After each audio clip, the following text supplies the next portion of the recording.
Alright guys, welcome back to the channel. If you do not know, I am a rookie day trader.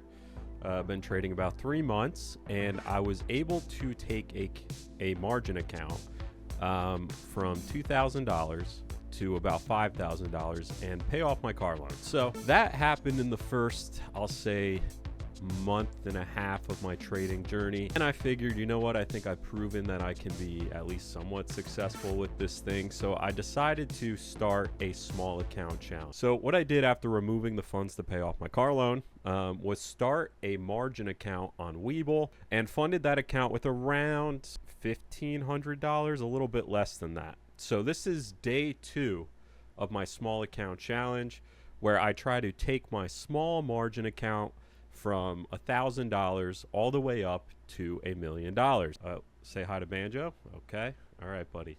So day 1 was a great success. I think I made about $160 or $175. The following 2 days of last week were Thursday and Friday, where I ended up having no trade days. There was simply just nothing moving in the market, nothing that met my criteria for trading.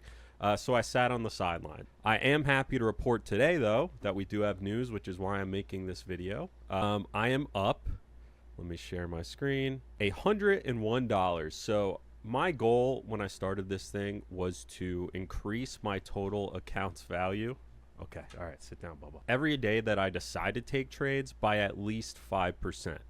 Now, it doesn't mean that I'm going to keep trading all day long until my account is up 5%. That is a quick way to make your account go down by 50% and blow it all up. So I'm very cautious with this daily goal, but when the market is giving me opportunities to try and get it, that's when I'm going to take my opportunities and go for it. So today, luckily, the market was warm enough where I was able to do that. So I'll share my trades with you today.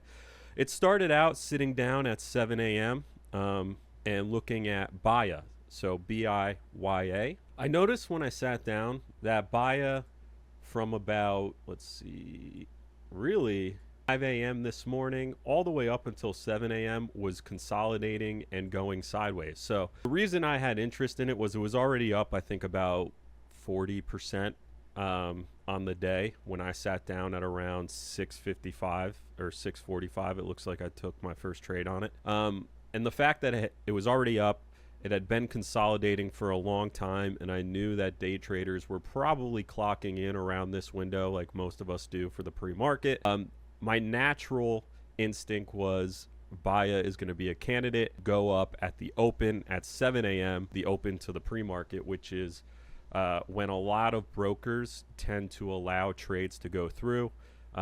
It's around 7 a.m. is the pre-market open. So I thought I'm going to sit here and watch this thing for a bit and see what it does at 7 a.m. So I sat down. I did take a trade on it at 6:47 a.m. That was around this candle right here.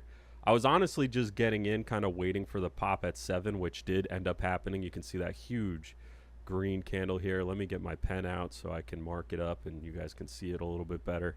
Okay, so you see the consolidation all right down here from like 5 to 7 a.m.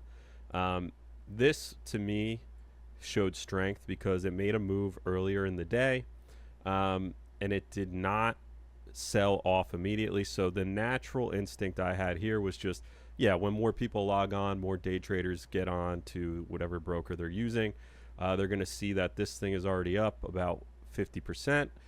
So it's only natural that the first trades will probably happen on a stock like this. So I made my first trade like around here at 6:47 a.m. just to get ready for the pop that I anticipated happening. And if it started selling off, of course, I would just sell my shares. I had a pretty good feeling that this thing was going to at least make some type of move. So I bought 250 shares. And sold it on an initial pop here, and then came back in for this move here at around 650.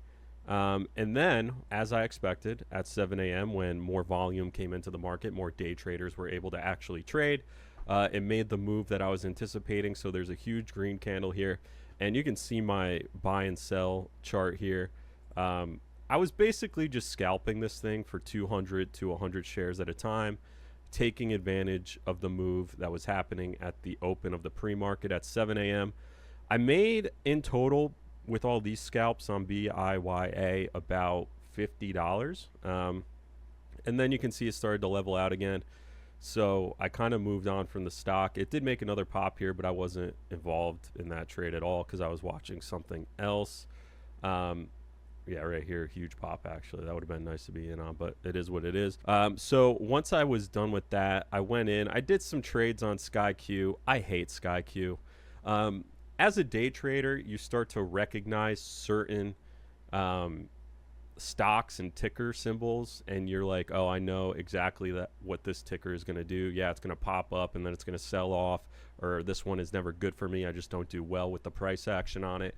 That is SkyQ to the fullest for me, but as you can see, I did go in and make some moves on it because it did move up and have some nice movement at one point, and it might still be holding up. We'll go look at it here. Yeah, you can see it was moving a lot actually. It had a big pop at one point. I think about $1 it went up. Yeah, you can see that pop there. But look, so there's a great example. I know what SkyQ does. It pops and it drops and it sells off. I hate this stock. I even said it to myself when I went in to make the first trade on it, but I did it anyways because nothing else was moving, and I thought, well, maybe people will pivot to this and focus on it. They did not. I traded it at a few times, was trying to scalp it unsuccessfully. I think every trade on it was either flat where I made no money or I lost 10 to 20 bucks. So gave up on SkyQ pretty quickly. Then I moved on to ZYBT. So this was interesting because ZYBT is technically a penny stock, but it is holding $1. So it popped over $1, and it's holding that still right at this moment. It's trading at about $1.70 per share. I got in it, these lines right here. So the purple is where I bought. So let's try to find the time frame on that. So 9:44. Yeah, like right around here when it started to pop up and make this pretty aggressive move is when I took my first trade on it. It was halting pretty aggressively. So I thought there was a lot of strength behind it. So the purple line you see here is where I take my trades, and then the yellow is where I'm selling them. So I'm trying to mark those out while I'm doing it for the purpose of these videos. So I took my first trade on ZYBT at 9:44 a.m. right at this candle here. Basically, when this one started to form and make a new high, I took a trade on it and rode it into the halt. So it halted up, and I sold it this yellow line is not accurate, but I sold it basically right at the top of the halt. I don't ever like to stay into halts because you never know what's going to happen once they resume. As you can see, that was a smart decision because right at the resumption, it halted right back down on this big red candle here.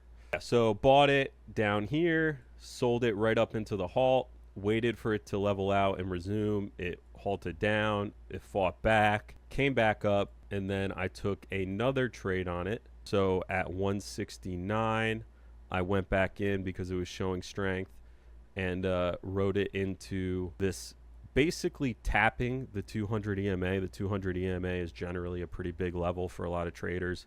You don't want to be in a trade still when it's testing the 200 EMA. You want a stock to go past it and then show strength, and then you can get back in. That's generally how I trade it. So right when it started tapping the 200 EMA at $1.80 a share, I sold it. I think I made at this point on it about $50, maybe I think it was $30 or so, and then waited it out a little bit longer. And then right here, I got back in because it was showing strength over 200 EMA. This is now $1.90 a share that I bought it at.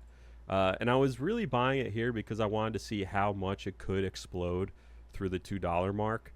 Unfortunately, it didn't really shoot through it like I wanted it to. Bought it at $1.96. It shot up to $2.06 a share. That's on 800 shares. So, you know, that's like 10 cents a share. That's a good amount of money. I think that was 80 bucks there or somewhere around that. Sold it there because it started to show a lot of weakness. You can see the wick on it here. It actually pushed through $2 and rejected pretty hard, but I had already sold by then. and was up about, I think, $96 at the time. So then I was like, man, I'm so close to $100. I need to find something else to trade. It would be so much nicer to have a $100 day versus a $95 day, because that's 3 figures versus 2. Probably not the smartest strategy, but I did get lucky and it worked out for me. So I made that trade on ADVB. So we'll pop over there. Made a really strong move down here. Attention had shifted off of ZYBT because it had dropped off a bit and it rejected the $2 level. So when it made this second candle and showed a lot of strength, I was getting in to basically test the $8.50 mark. So I bought it at $8.39. It shot up to about, you know, $8.60 here. There's a wick, but really it held at about $8.50. I did 150 shares on it, just enough to make about $5 or $6 and get myself up to $101.55 on the day. So a total net gain of the account of 6%, which is my daily goal. So I could sit here and keep trading, but I do have a job that I need to focus on and work on. So I'm just going to be happy that I hit my daily goal and went 1% over it, and had a successful day in the market. I'll come back tomorrow morning. But yeah, today, day 2 of trading for the small account challenge. We are now up about $370 in this small account in 2 days of trading it. I think that's pretty good. It's exciting. I think we're on a roll right now. I'm just exercising patience, and I don't want to trade on days that things aren't moving just to try and hit a daily goal. I don't want to get greedy and overstay my welcome on a day like today where I'm up $100, because I did have to fight to get there. It wasn't easy. I made some bad trades on SkyQ. So I'm happy with today. I'm gonna stop for today here, up $100, and I just wanted to share with you how that looked and how it went. So thanks guys so much for tuning in. If you enjoyed the video and want to join me for this journey to hopefully $1 million, please feel free to leave a like, subscribe to the channel, and I will see you hopefully tomorrow, because the market will give us some more opportunities. So until next time guys, peace out.